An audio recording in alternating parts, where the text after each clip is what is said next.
я пока на себе никак не ощутил, что нехватка воды происходит. Ну, как ее прокомментировать? Ну, недостача есть, да.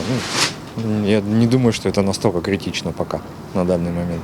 Ну, тем более погода пока еще способствует. Нехватки воды я в этом не ощутила. Вода каждый день. Честно говоря, нет, не было ни выключений, ничего такого. Воды достаточно, как вы считаете? Ну, судя по водохранилищу, с виду нет. Нет. Ну, чуть-чуть напорчик убавили, когда объявление было. Пару дней буквально, и все. Пока еще не... На себе не чувствуем. Да, пока еще не чувствуем. Ну, наверное, надо принимать меры какие-то по этому поводу. В данный момент нет, пока нет. Вот, едешь мимо водохранилища, смотришь, набираются. И вот ехал сегодня по трассе с Ялты, набирается, и Кутузовская набирается, водохранилище, и Симферопольская.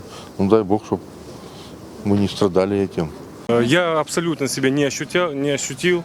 Воды хватает, все в порядке. Ну, пока нет. Все зависит, будут осадки или нет.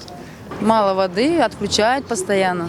Ну, в нашем районе не было. У меня частный дом, у меня колодец. Вообще-то маловато воды.